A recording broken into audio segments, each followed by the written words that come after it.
और प्रभु ने हमें मदद किया इतना तक पहुंचने के लिए। और कटुआ की प्रभु का दया से कटुआ में एक छोटी सी मंडली है।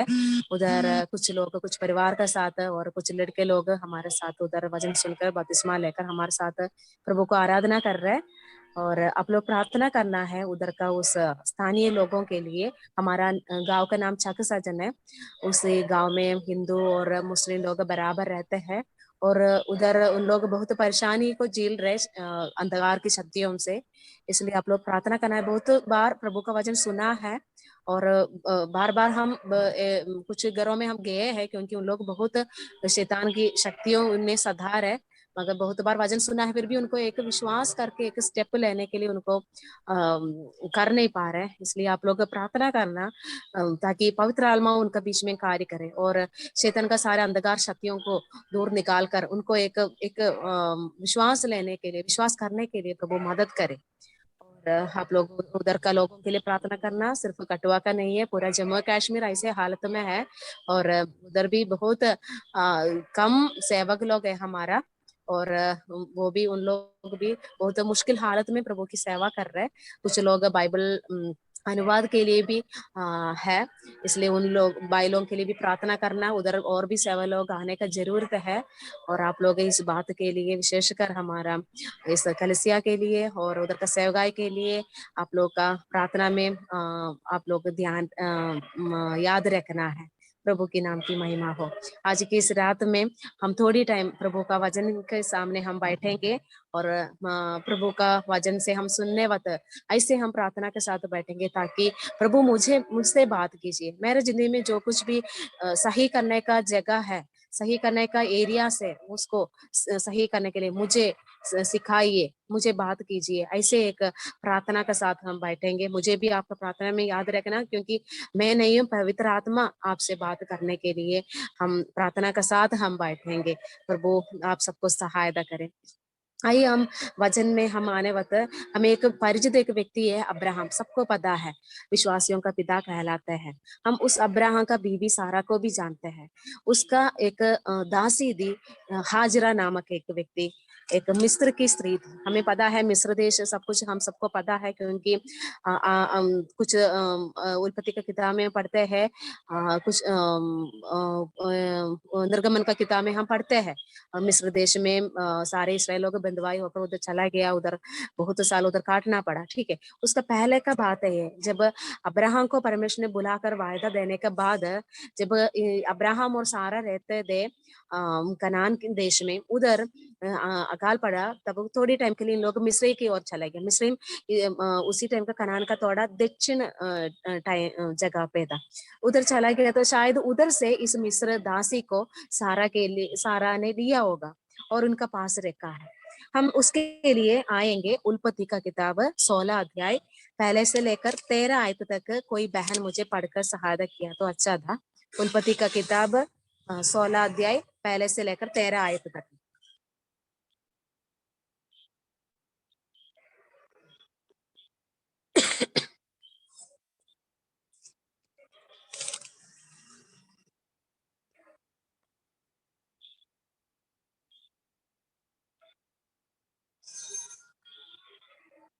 उल्पत्ति का किताब 16 अध्याय पहले से लेकर 13 आयत तक। अब्राहम की पत्नी सारे के कोई संतान ना थी, उसके हाजिरा नाम की एक मिस्री दासी थी। सारे ने अब्राहम से कहा, देख, यहोवा ने तो मेरी कोख बंद कर रखी है, इसलिए मैं तुझसे विनती करती हूँ कि तू मेरी दासी के पास जा, संभव है कि मेरा घर उसके द्वारा बस जाए। सारे की यह बात अब्राम ने मान ली। इसलिए जब अब्राम को कनान देश में रहते 10 वर्ष बीत चुके, तब उस स्त्री सारे ने अपनी मिस्री दासी हाजिरा को लेकर अपने पति अब्राम को दे दिया कि वह उसकी पत्नी हो। वह हाजिरा के पास गया और वह गर्भवती हुई। जब उसने जाना कि ये गर्भवती है, तब वह अपनी स्वामिनी को तुच्छ दृष्टि से देखने लगी। तब सारे ने अब्राम से कहा, जो मुझ पर उपद्रव हुआ वह तेरे ही सिर पर हो।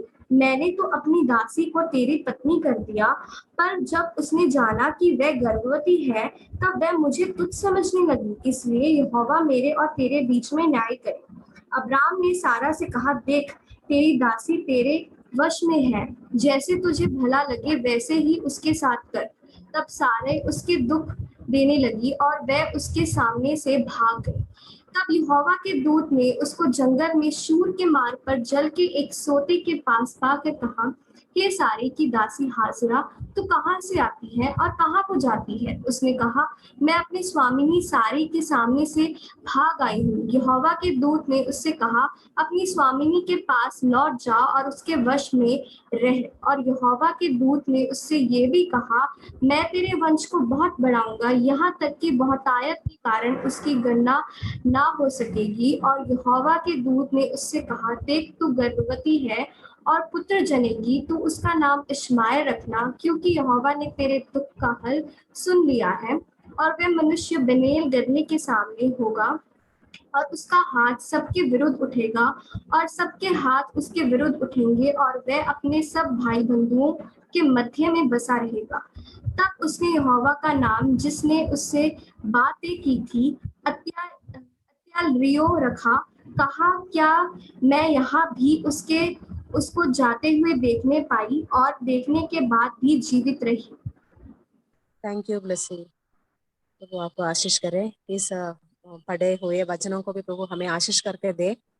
इधर हम देख लिया कितना परेशानी सारा और हाजरा का जिंदगी में आ गई, मगर हम एक आयत पढ़ सकते फिर से, 7वीं आयत हम ऐसे पढ़ते हैं, तब यहोवा के दूत ने उसको जंगल में शूर के मार्ग पर जल के एक सोते के पास पाकर कहा। हम सारा घटना हमने पढ़कर हमें समझ में आ गया इधर क्या हुआ है।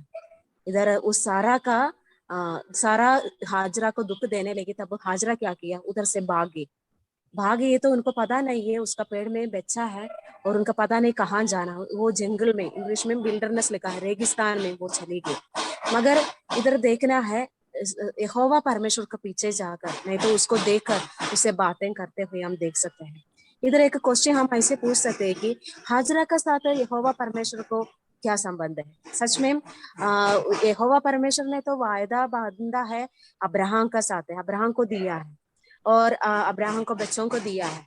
मगर ये अन्य जाति एक स्त्री है, ये इसराइल लोगों का नहीं तो कनान देश का नहीं तो अब्राहम का साथ तो कोई रिश्ता ऐसे है ही नहीं है। मगर फिर भी परमेश्वर अब्राहम के साथ रिश्ता रखने के कारण उसका बच्चा हुआ, इसलिए परमेश्वर इस बात को याद रखते हुए उसको भी छोड़ने के लिए तैयार नहीं है। उसको भी पीछे जाकर परमेश्वर क्या कर रहे हैं उसके बातें करने के लिए परमेश्वर का दूध, इधर लिखा है परमेश्वर का दूध ने उसको देखकर उसको पा लिया, उसका साथ बातें करना शुरू हो गया। इधर हम परमेश्वर का इस भाग को हम पढ़ने वक्त हम कुछ बातों को ऐसे देखते हैं, हाजरा का जिंदगी से यहोवा परमेश्वर का कुछ स्वभावों को हम सीखने के लिए जा रहे हैं। यहोवा परमेश्वर का कुछ स्वभावों को हाजरा का जिंदगी से, ठीक है। तब हम इधर पहले हम यीशु मसीह यहोवा परमेश्वर का हम ऐसे बोल सकते हैं कि यहोवा परमेश्वर हमें ढूंढ कर आने वाला है, हमें ढूंढ कर हमारे पीछे आने वाला है। हम देख सकते हैं हमें जब हम गुनाहगार दे, जब हम पापी दे, जब हमें कोई देखने वाला नहीं था, हम दुनिया के सारी रीत से हम टूट चुके थे, मगर परमेश्वर हमें ढूंढ के आया, यहोवा परमेश्वर हमें ढूंढ कर आया, हमें बचाने के लिए, हमें अनंत काल के जीवन देने के लिए हमें बचा कर आया, है ना। हम हमें क्या लायक है ऐसे हमें ढूंढ कर प्रभु आने के लिए? सचमुच में तो इसराइल लोग परमेश्वर का निजी जन है, इसराइल लोग परमेश्वर का वायदा हुआ जन है, मगर हम लोग अन्य जाति लोग है, जेंटाइल्स बोलते हैं इंग्लिश में, अन्य जाति लोग, कोई संबंध ही नहीं था। मगर यहोवा परमेश्वर जब टाइम आया अपना पुत्र यीशु मसीह को इस दुनिया पे भेजकर हमारा उद्धार के कारण, उद्धार की एक बड़ा एक बलिदान उधर देते हुए हमें उनका खून देकर हमें अपनाया है। हम देख सकते हैं हमें पीछे ढूंढ कर आके हमें आनंद काल का जीवन, सिर्फ आनंद काल का जीवन नहीं है, हमें स्वर्ग की सारे आशीषों से भरा है, वो हम इफिसियों के पत्री में हम पढ़ते हैं। इसलिए ये हम जो मानने वाला इस परमेश्वर, क्या कौन सा परमेश्वर है? ऐसे नहीं है, दूसरे देवी देवताओं का जैसे नहीं है। हम जहां भी भाग जाते नहीं तो हम परमेश्वर की उपस्थिति में भी से भी हम भाग जाए, हमें पीछे ढूंढ कर आने वाला परमेश्वर है। प्रभु हमें सहायता करे इस परमेश्वर का खूबियत को हम समझते हुए इस प्रभु को हम पीछे चलने के लिए। और हम मैं ऐसे एक भाई ने ऐसे गवाही देते हुए मैं अभी मुझे याद आ रहा है, एक भाई प्रभु को स्वीकार करके आया और 2-3 साल ऐसे चला प्रभु में, मगर उनको तो जीवन जिंदगी में बहुत कठिनाई आई, बहुत कठिनाई आई, हम सोचने के जैसे ज्यादा कठिनाई आई। तब इसने क्या किया, आराधना को आने के लिए, संगति में आने के लिए परमेश्वर को ही छोड़ दिया। मगर 2 साल से बाद फिर से वो हमारे साथ जुड़ गया और वो ऐसे एक गवाही दिया। ऐसे ऐसे वो मैं बहुत अचंभा हो गया ऐसे गवाही सुनकर। वो बोला मैंने तो परमेश्वर को छोड़ दिया मगर परमेश्वर ने मुझे छोड़ा नहीं। देखो हम मानने वाला, हम प्रार्थना करने वाला, हम पीछे करने वाला परमेश्वर ऐसे एक परमेश्वर है। हमें पूरा बाइबल में देख लिया तो वो परमेश्वर एक ही वायदा देते हैं, मैं तुझे कभी नहीं छोड़ूंगा, कभी नहीं त्यागूंगा। ऐसे एक वायदा देने वाला परमेश्वर के पीछे हम चल रहे हैं। अभी प्रभु हमें सहायता करे। दूसरा आयत हम देख सकते हैं, दूसरा 8वीं आयत हम ऐसे पढ़ सकते हैं, इस स्वर्गदूत कैसे इनको बोल रहे पुकार रहे, हे सारा की दासी हाजिरा है। इस स्वर्गदूत जानते हैं ये कौन है, इस हाजिरा को जानते हैं है। इसमें से हम परमेश्वर का ऐसे स्वभाव हम बोल सकते हैं कि हमारा परमेश्वर व्यक्तिगत रूप से हमें जानते हैं, व्यक्तिगत रूप से हमें जानने वाला परमेश्वर ऐसे हम देख सकते हैं। इस हाजरा को क्या पुकार रहे, ये हाजरा तो अपनी सारा की दासी हाजरा है। तो सचमुच में परमेश्वर हमारे जिंदगी को भी देख लिया तो हमें भी व्यक्तिगत रूप से जानते हैं। सिर्फ हम जो सीखने वाला पढ़ने वाला बाइबल में नहीं है, उससे ज्यादा हमारे जिंदगी में वो आकर रहना और काम करना और रोज हमें चलाने के लिए उस परमेश्वर चाहते हैं। और हमारे नाम, हम क्या करते हैं, हम कौन सा खानदान से है, हम कौन सा कास्ट का है, हम कौन सा भाषा बोलते हैं, हमारा मन में क्या क्या बातें चल रहे हैं, हमारा सारे बातों को, सारे व्यक्तिगत बातों को और पारिवारिक बातों को, हमारे भविष्य के बातों को, सब कुछ जानने वाला परमेश्वर को हम पीछे कर रहे हैं। इसलिए हम ऐसे चिंता करने का नहीं, तो बहुत परेशान करने का, हम विश्वासी लोग हैं तो ऐसे इतना चिंता करने की जरूरत नहीं है। हाँ, हमारा परिस्थिति तो ऐसा ही है, बहुत कठिन है। हमें तो कल की बात हमें पता नहीं है, कल हमारे बच्चों को क्या होगा, हमारा भविष्य क्या होगा, हमारा लाइफ पार्टनर कौन होगा, हमें कुछ भी पता नहीं है। ठीक है, मगर हम हम इस परमेश्वर को ऊपर हम विश्वास करने से परमेश्वर बहुत प्रसन्न होते हैं, हमारे ऊपर तसल्ली लेकर आने के लिए, हमारे भविष्य को वो सही करने के लिए प्रभु हमें सहायता करें। इनको 2 क्वेश्चन फिर पूछते हुए हम देख सकते हैं 8वीं आयत में। उसको पूछ रही है, ये सब कुछ जानते हैं, हमने बोला सब कुछ पर्सनली जानते हैं यहोवा परमेश्वर, फिर क्यों ऐसे पूछा होगा, तू कहाँ से आती और कहाँ को जाती है। ये क्वेश्चन क्यों ऐसे पूछी होगी। सचमुच में हाजरा जानना था कि मैं कहाँ से आती हूँ, मैं कहाँ की ओर जाती हूँ।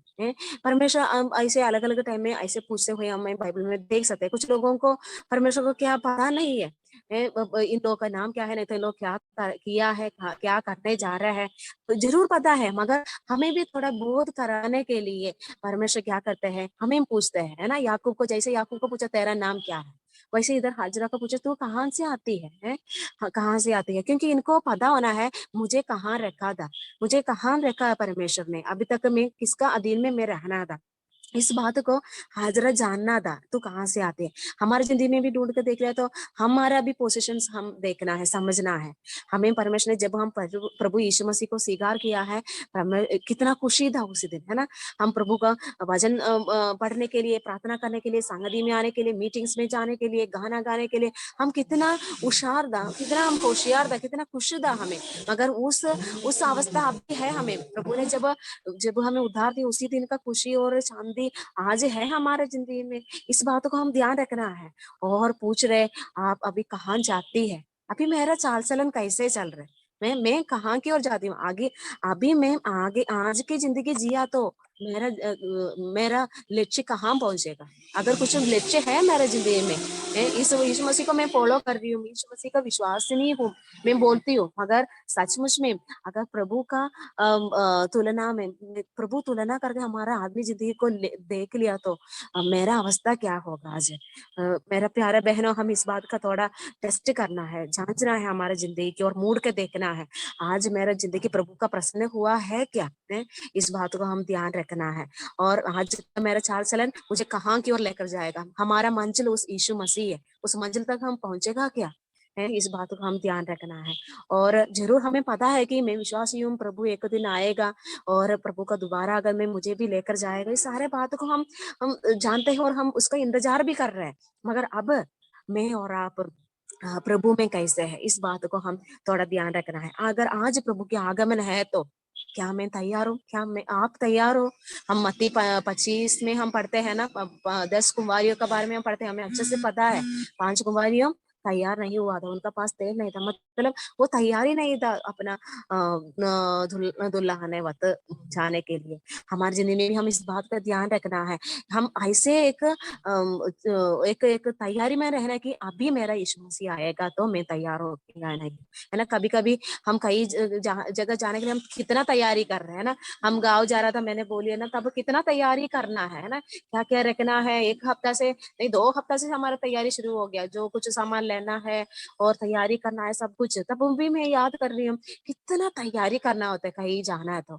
अगर हमारा आनंद काल के रहने वाला जगह में जाना है तो हमें कितना तैयारी करना है।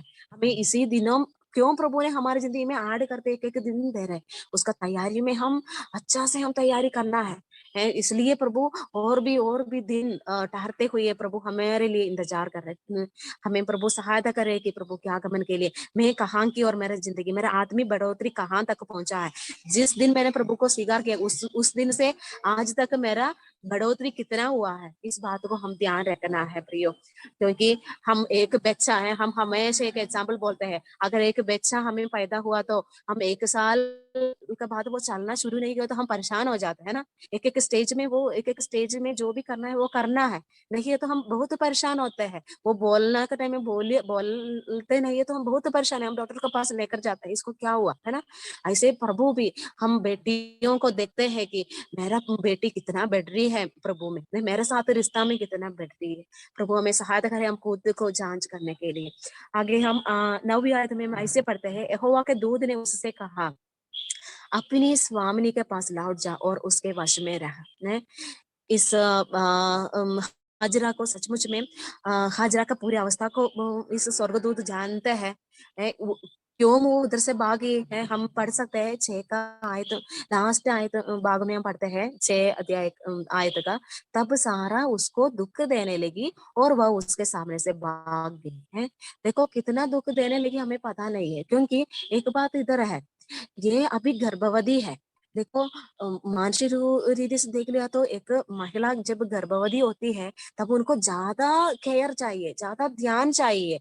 इनका पति उनका साथ चाहिए, इनका घर के लोग सब, इनका खाना पीना सब में ध्यान रखना चाहिए। देखो जब ध्यान रखने का वक्त आ गया उनको कुछ भी नहीं है, उनको उसका उल्टा क्या पड़ रहा है, उनको सधा रहे है, उनको ध्यान देने वाली क्या कर रही है, दुख दे रही है, उसको सधा रही है, इसलिए वो उधर से भागना पड़ी। इसलिए इधर स्वर्ग का दूत 2 मार्ग निर्देश दे रहे हैं उनको। इस 2 मार्ग निर्देश क्या दे रहे हैं, 9 में हम ऐसे पढ़ा, तू लौट जा और उसके वश में रह, तू लौट जा और उसके वश में रह। हमें पता है इधर बहुत एक मुश्किल काम यहोवा परमेश्वर बोल रहे, यानी स्वर्गदूत बोल रहे हैं, क्योंकि उधर रह नहीं पा रहे इसलिए उधर से भाग कर आई है। अभी यहोवा का दूत क्या बोल रहे हैं, तू लौट जा।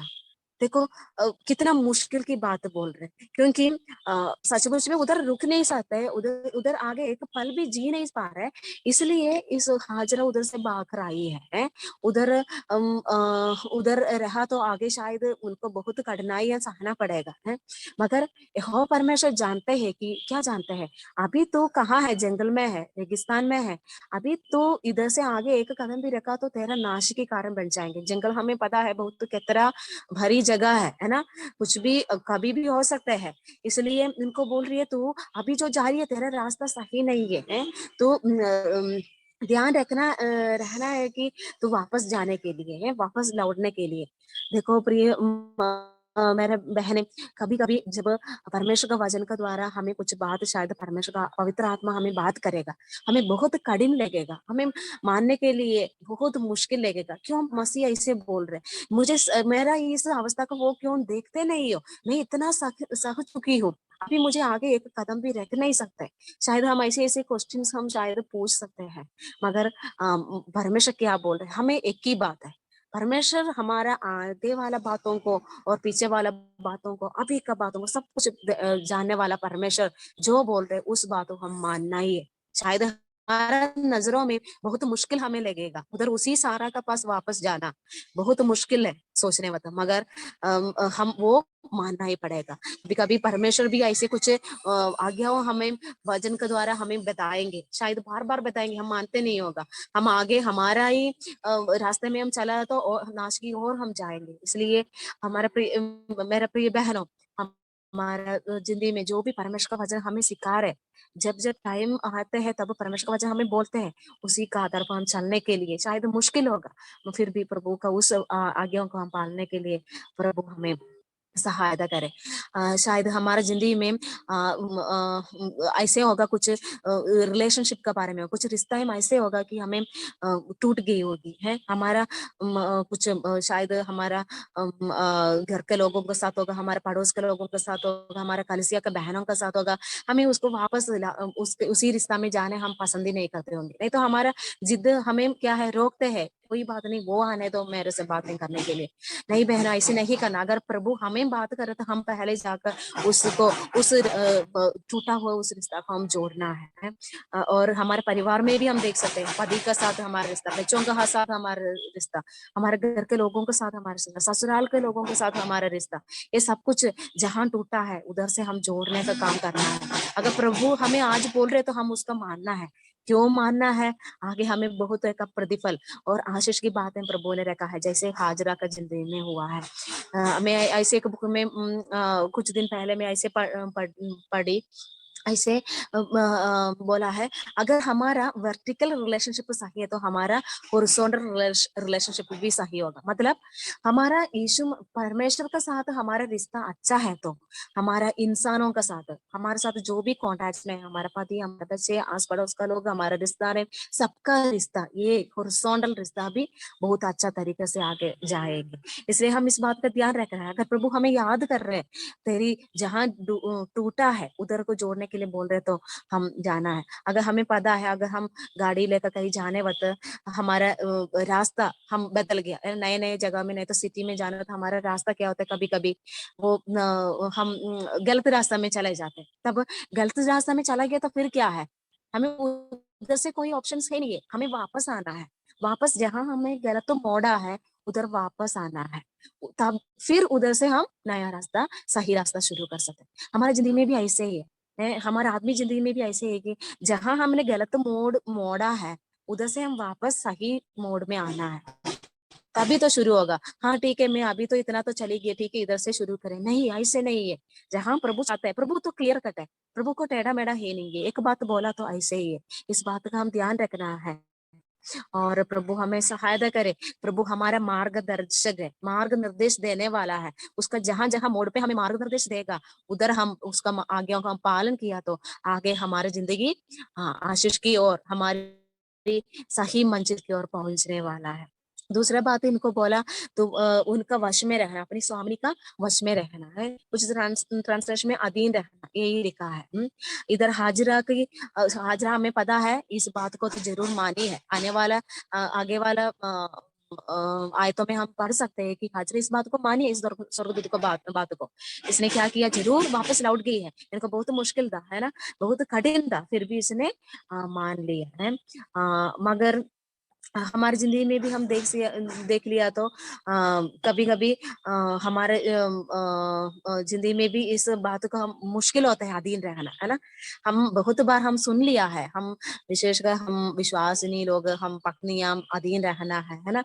हमें परमेश्वर का वचन बोलते हैं हमें अधीन रहना है। हम किस किस का अधीन रहना है?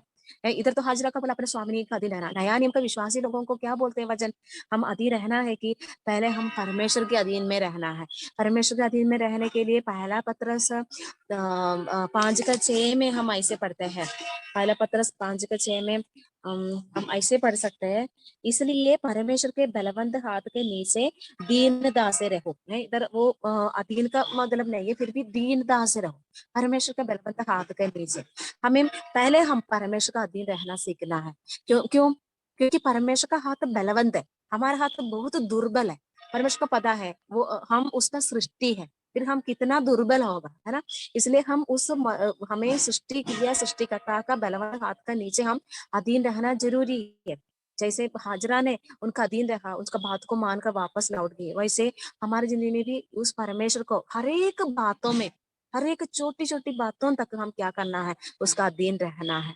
वो हम सीखना है हमारी जिंदगी में। और हम किसका अधीन रहना है, हाँ, हम हमारा पति का अधीन रहना है ना। पहला पत्र से 3:1 में हम ऐसे पढ़ते हैं ना, 3:1, और एफेसियों का पत्र में भी हम पढ़ते हैं 5:22 में। पहला पत्र से 3:1 में पढ़ के सुनाती हूँ।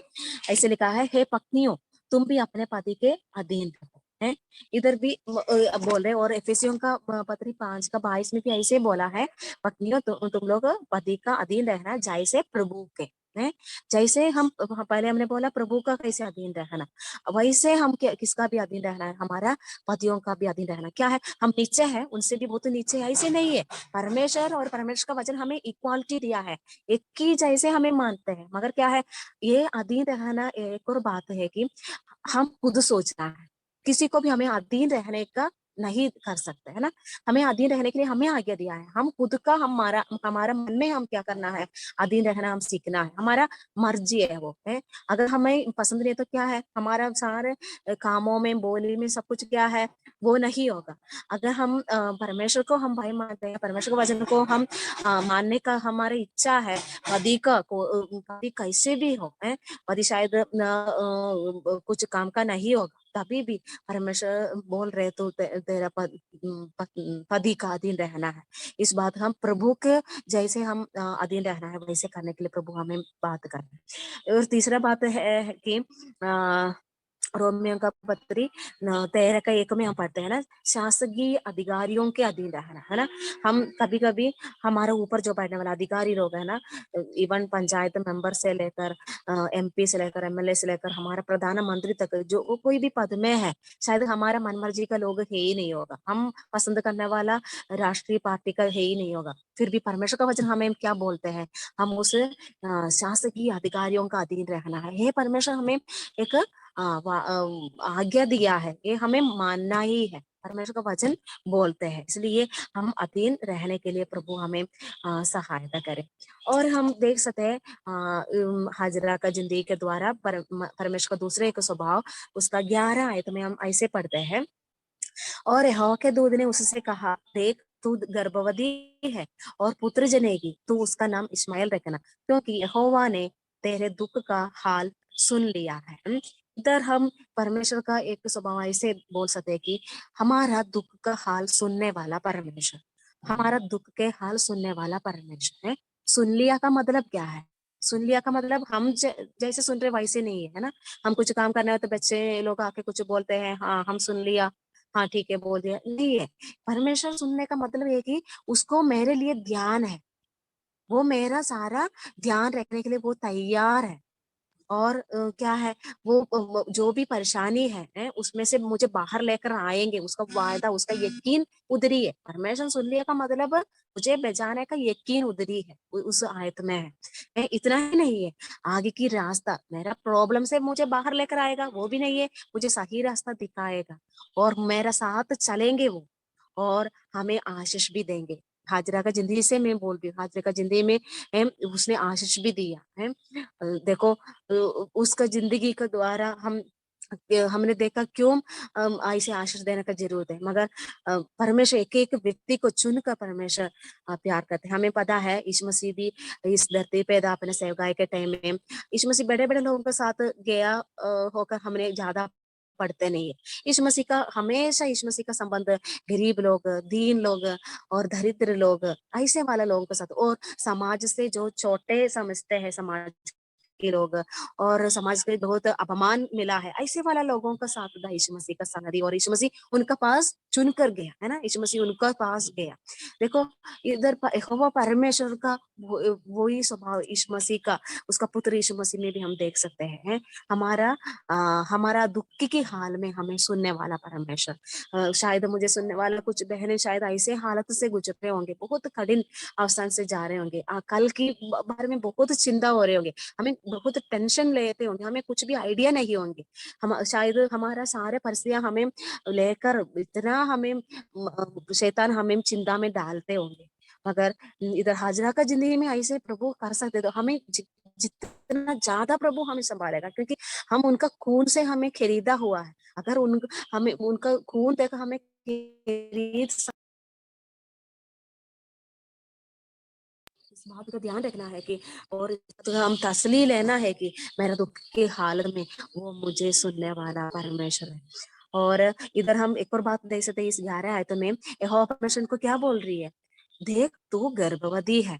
देखो इनका हालात को परमेश्वर खुद याद दिलाते हैं, तू गर्भवती है, तो अभी तेरा ध्यान रखना है, अभी तेरा ध्यान रखने वाला कोई है ही नहीं है इस धरती पे, मगर मैं तेरा ध्यान रखूंगा, उस पुत्र को मैं आशीष करूंगा, उस पुत्र को तू सही सलामत जन्म देगी। देखो कितना आशीष कोई भी एक ही आशा नहीं था उनका जिंदगी में, मगर परमेश्वर उनको ढूंढ कर आके आशा दे रहे, उनका नाशिकी बचा रहे। देखो कितना आशीषमय एक परमेश्वर है हमारा परमेश्वर, हम जो पूजा करते हैं, हम जो प्रार्थना करते हैं, उस परमेश्वर कितना धन्य है, उस परमेश्वर को जानना हमारे लिए कितना धन्य की बात है, उस परमेश्वर का पीछे चलना कितना धन्य की बात है। प्रभु हमें सहायता करे इस परमेश्वर की खूबी को भी समझने के लिए। और आखिरी हमारा एक खूबी में हम आएंगे परमेश्वर की, वो है इस इधर हम 13 में हम पढ़ा है ना, तो इतना बातें सब कुछ हाजरा के साथ स्वर्गदूत ने बातें ही है, उसके बाद हाजरा एक बात समझ गई, उस बात को 13 आयत में लिखा है, तब उसने यहोवा का नाम जिसने उससे बातें की थी अतेल अतायल रोई रखकर कहा, क्या मैं यहाँ भी उसको जाते हुए देखने पाई और देखने के बाद भी जीवित रही ने? ये खुद इतना बात को समझते हुए वो उसने परमेश्वर को एक नाम डाल रहे हैं, the God one who sees अतेल रोई है। जरूर अब्राहम और सारा का जिंदगी के द्वारा यहोवा परमेश्वर के बारे में हाजरा जाना है, क्योंकि कुछ साल से हाजरा उनका पास में है, उनका विश्वास को देखा होगा है ना, उनका जो भी बातें हैं सब कुछ देखा है। सारा का जिंदगी में जिन लोग प्रार्थना कर रहे हैं, कितना आपस में है ना पति और पत्नी का रिश्ता जा रहा है ना, सब कुछ हम हाजरा ने जरूर देखा है। इसलिए अभी हाजरा को समझ में आ गया, उस परमेश्वर मुझे भी देखे, सिर्फ उनका परमेश्वर नहीं है, वो परमेश्वर मुझे भी बचाने के लिए सामर्थ्य है, वो मुझे भी ढूंढ कर आएगा, जहां भी मैं जाएंगे मुझे भी ढूंढ कर आएगा है ना।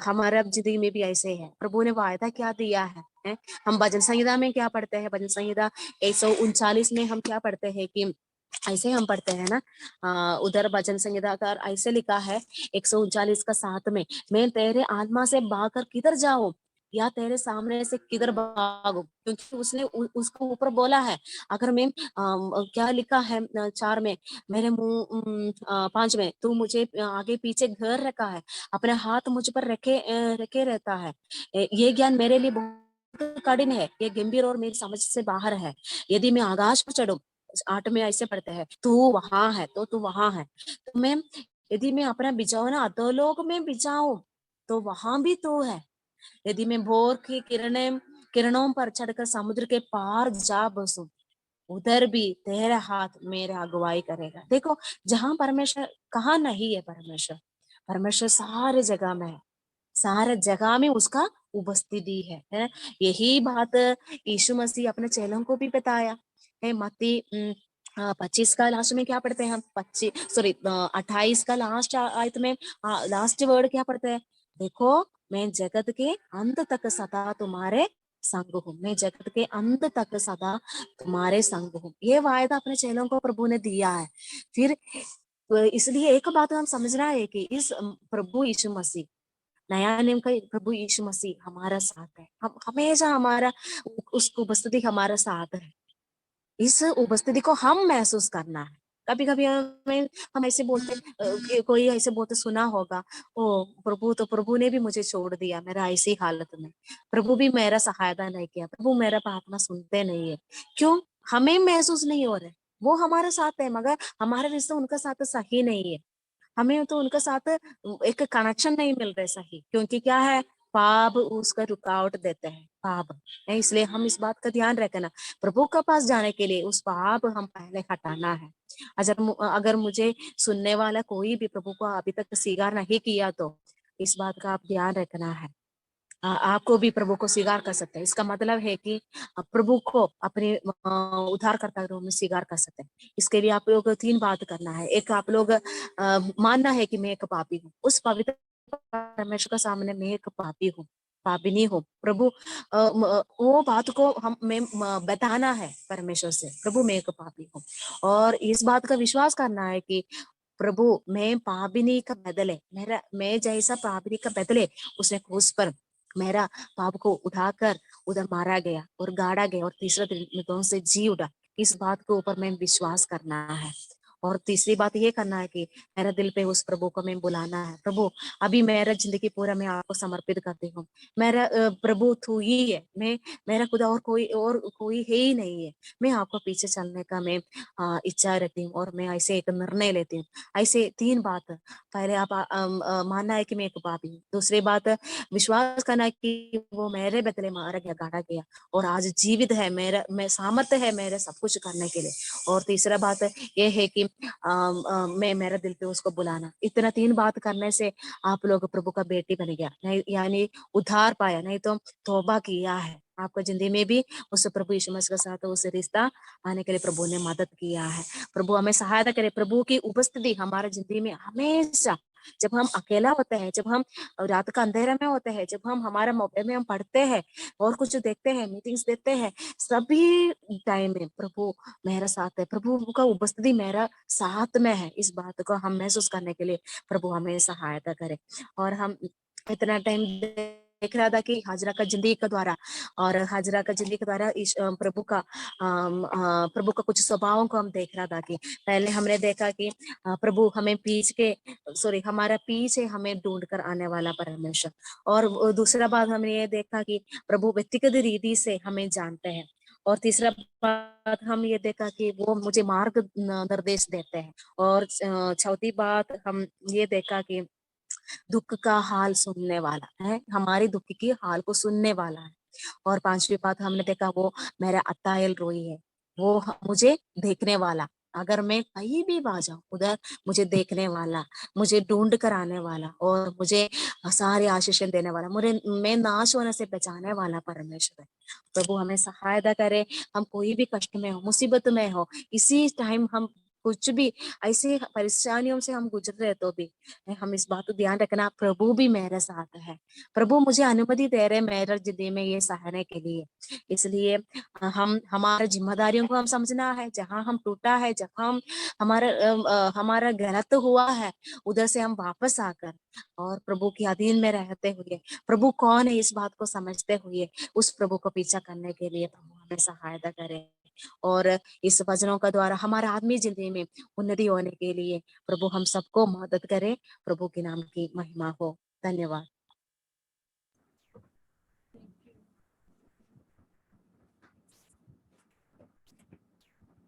Thank you,